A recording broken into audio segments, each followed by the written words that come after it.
Salman Khan is back और इस बार वो एक और मास मसाला एंटरटेनर लेके आए हैं सिकंदर। तो क्या ये एक और जेनेरिक एक्शन फिल्म है या फिर कुछ नया देखने को मिलेगा? ट्रेलर देखने के बाद एक चीज तो कंफर्म है कि इसमें एक्शन, ड्रामा, सस्पेंस सब कुछ है, पर क्या ये पिक्चर एक ब्लॉकबस्टर बन सकती है? तो चलिए करते हैं इसका एक सैवेज और अनफिल्टर्ड एनालिसिस। बहुत सारे पुलिस वाले जेल गए हैं, नेता और अभिनेता भी।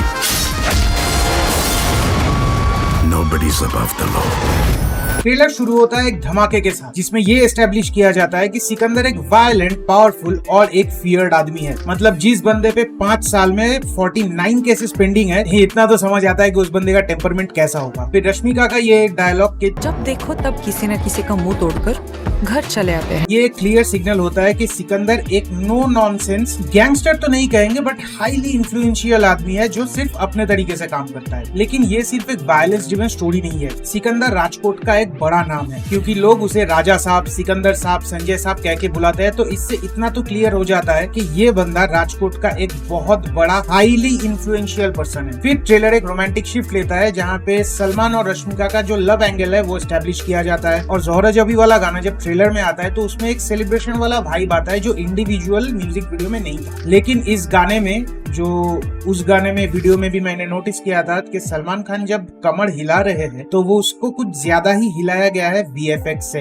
ये वीएफएक्स है। कोई अगर बीच सड़क पे चिल्ला चिल्ला के बोले कि ये मूवमेंट जो है ये नेचुरल किया है सलमान भाई ने, तो भी मैं नहीं मानूंगा। फिर मुंबई का सेटअप आता है जो ट्रेलर का एक्चुअली एक इंट्रिगिंग पार्ट हम कह सकते हैं। यहाँ हम देखते हैं कि सलमान खान कुछ डॉक्टर्स के साथ या नर्सेस के साथ एक हॉस्पिटल में रहते हैं, जहाँ वो उनसे बात कर रहे होते हैं। तो यहाँ पे एक तो एंगल एस्टेब्लिश होता है कि ये फिल्म जो है ये मेडिकल माफिया या फिर ये जो फेक ड्रग्स एंड ऑल, ये वाले एंगल को टच करेगा। क्योंकि कुछ डायलॉग्स जैसे ये, मैडम जहाँ से हम आते हैं 6000 क्या 60,000 पेशेंट्स को एडमिट कर सकते हैं 6000 बार। या फिर जब वो एक बच्चे से कहते हैं कि बस तू लंबी लंबी सांसें लिए जा। इन डायलॉग से इतना तो क्लियर होता है कि सिकंदर जो है वो एक कोई नॉर्मल मिशन पे है नहीं। वो कोई बहुत बड़ा ऐसे कोई स्कैम या फिर कोई एक ऐसा माफिया उसको उखाड़ने में वो लगे हैं। फिर सत्यराज का इंट्रोडक्शन होता है जो ट्रेलर का एक अच्छा एस्पेक्ट हम कह सकते हैं, उस पर मैं बात करूंगा आगे। तो यहाँ पे लगता है कि सिकंदर उनके किसी क्लोज आदमी को मार देता है और फिर सत्यराज उनसे बदला लेने आता है। वहाँ पे वो कहते भी है कि उन तीनों को अपने हाथों से मारूंगा। या फिर बाद में एक शॉट हम देखते हैं जहाँ पे वो किसी का गला घोट रहे होते हैं। तो एनी हाउ ये दोनों एक दूसरे के पाथ क्रॉस करते हैं। फिर रश्मिका का एक डायलॉग हमें सुनने को मिलता है कि आपने जो मेरे लिए किया वो इन तीनों के लिए भी करेंगे। तो ये डायलॉग एक मिस्ट्री क्रिएट करता है कि कौन है ये 3 लोग और सलमान ने रश्मिका के लिए भी क्या किया था, या फिर इन तीनों के लिए क्या करने को रश्मिका बोल रही है। क्या ये मेडिकल माफिया के ही कोई पार्ट है या फिर ये स्कैम के कोई आई विटनेस है? वो तो पिक्चर देखने में पता चलेगा। जो सस्पेंस इन्होंने क्रिएट किया है वो चीज एक्चुअली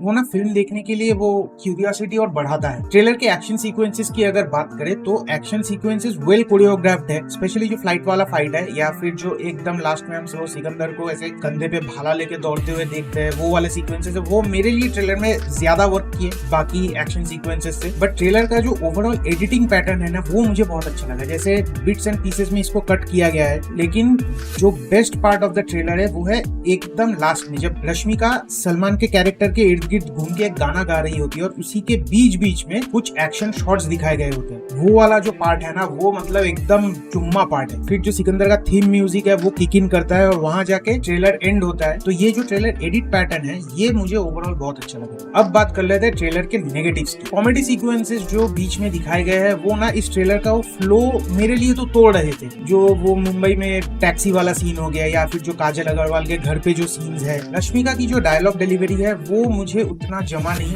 डेफिनेटली मुझे किसी पिक्चर में उनकी हिंदी डायलॉग डिलीवरी इतनी अच्छी लगती नहीं है। और सबसे बड़ा वीक पॉइंट मुझे जो लगता है वो कि जो विलन का प्रेजेंस है यानी सत्यराज, वो हमें throughout the trailer strong लगता ही नहीं। Sathyaraj is no doubt a very very very brilliant actor, but यहाँ पे मुझे लगता है कि उनका जो प्रेजेंस है वो उतना मतलब डेडली नहीं लगता है एज अ विलन। क्योंकि विलन जितना डेडली और बड़ा होगा, हीरो का जो फाइनल आउटकम है वो उतना ज्यादा बेहतर बन के आएगा। या फिर ये हो सकता है कि सत्यराज मेन विलन है ही नहीं, क्योंकि सुनील शेट्टी का नाम क्रेडिट्स में है, लेकिन सुनील शेट्टी इस पूरे ट्रेलर में है ही नहीं। शायद वो थिएटर में रिवील होगा जो कि ऑडियंस के लिए एक शॉक वैल्यू प्रोवाइड करेगा। लेकिन एक और ग्लेयरिंग इशू है कि सलमान खान का जो डिजिटल डी एजिंग किया गया है। देखिए पूरे ट्रेलर में अगर वो एक कंसिस्टेंसी मेंटेन रहती तो मैं शायद ये नहीं कहता, पर वो कहीं पे बहुत ज्यादा डी एज लगते हैं, कहीं पे एकदम ही डी एज नहीं लग रहे, तो वो थोड़ा सा अननेचुरल वाला फील होता है। अभी भी रिलीज में 1 वीक है, अगर उन्होंने ये ठीक कर लिया तो वेल एंड गुड, नहीं तो फिल्म में थोड़ा वो इशू तो आएगा। एक और नेगेटिव पॉइंट जो मुझे लगता है कि सलमान खान का जो डायलॉग डिलीवरी है ना, वो बहुत मोनोटोनस सा लगता है। डायलॉग्स अच्छे हैं, लाइक जाओ भाई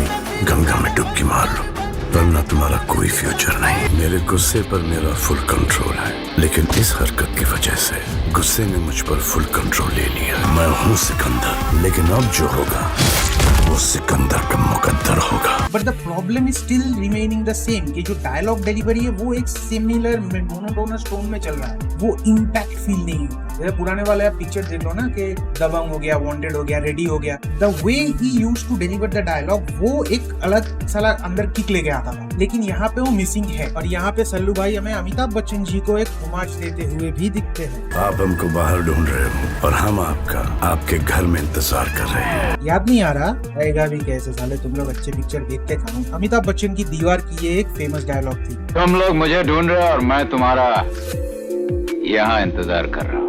देखो फाइनल वर्डिक्ट की अगर बात करें तो पिक्चर हिट हो या फ्लॉप वो मुझे नहीं पता, लेकिन ओपनिंग जबरदस्त लगी। भाई के पिक्चर की ओपनिंग जो लगती है ना, वो तगड़े तगड़े हीरोज के पिक्चरों की भी लाइफ टाइम कलेक्शन से ज्यादा होता है। और इसका जो मेन रीजन है वो सलमान खान फैक्टर तो है, और साथ ही इसके जो एक्शन पैक्ड विजुअल्स है, तो जो ग्रैंडर दिखता है, ये सब। तो ट्रेलर का एनालिसिस तो हो गया, लेकिन इस ट्रेलर को इतनी बार मैंने देखा है तो उससे ना एक बेसिक सा स्टोरी मैंने प्रेडिक्ट किया है। हालांकि ये पूरी तरह एक फैन थियरी है, बट क्या पता अगर लग जाए तो बल्ले बल्ले। मेरे एनालिसिस के हिसाब से सिकंदर एक बहुत ही इन्फ्लुएंशियल रिच आदमी है, जिसकी शादी रश्मिका मंदाना से हो जाती है। फिर कुछ ऐसा इवेंट होता है जिसके चलते रश्मिका की डेथ हो जाती है, शायद फेक ड्रग्स या फिर मेडिकल माफिया। लेकिन सलमान को एट द बिगिनिंग सब कुछ नॉर्मल लगता है, नेचुरल लगता है, लेकिन फिर आगे जाके इन टर्न ऑफ इवेंट्स वो ये रियलाइज करते हैं कि उनकी वाइफ की डेथ कभी नेचुरल थी ही नहीं। और फिर इसका तहकीकात करते करते वो मुंबई आते हैं, जहाँ कहीं देखते हैं कि जिस वजह से उनकी वाइफ की डेथ हुई, उसी सेम वजह से यहाँ पे बहुत सारे लोग बहुत बुरी तरह इफेक्टेड है। और तब जाके वो इस फाइट को एकदम पर्सनली ले लेते हैं। सत्यराज का कैरेक्टर जो है वो एक फुल ऑन एंगर मोड में है। सलमान का जो कैरेक्टर है वो किसी तरह सत्यराज के किसी अपने को वो दुनिया से उड़ा देता है, फिर सत्यराज उसके खिलाफ चला जाता है। अब इन दोनों में टक्कर होती है, लेकिन सत्यराज ही फाइनल विलन नहीं होगा। जो मेन विलन होगा वो सुनील शेट्टी होगा, जो इस पूरे मेडिकल माफिया वाले सीन को कंट्रोल कर रहा है। और मुझे पर्सनली लगता है कि सलमान वर्सेस सुनील शेट्टी का ही फाइनल बैटल होगा, जहाँ सलमान सबके खिलाफ, मतलब सिस्टम विस्टम सबके खिलाफ जाके वो फाइनली सुनील शेट्टी से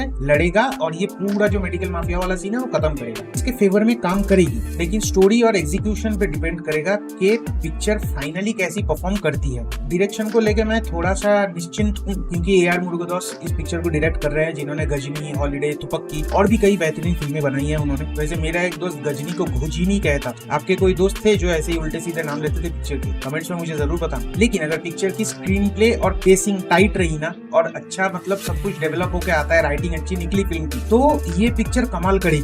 तो मेरे हिसाब से अगर ये पिक्चर इमोशंस और एक्शंस का एक अच्छा खासा बैलेंस मेंटेन करके चलता है तो ये पिक्चर ब्लॉकबस्टर होगी ही होगी। तो भाइयों और उनकी बहनों, ये था हमारा सैवेज और अनफिल्टर्ड ट्रेलर एनालिसिस और ब्रेकडाउन। कितना कुछ कर दिया मैंने एक वीडियो में, आप लोग लाइक नहीं कर रहे। करो, नीचे लाइक वाला बटन है उसको दबाओ, कमेंट करो, अच्छा लगे तो अच्छा बोलो, बुरा लगे तो गाली दो, बस कमेंट कर दो कैसा लगा, क्या जाता है, फ्री का ही तो है। और हाँ, वीडियो को शेयर करना, अच्छा लगे तो अपनों के साथ करना, बुरा लगे तो उनके साथ करना जिनका भेजा पाई करना चाहते, लेकिन शेयर करना।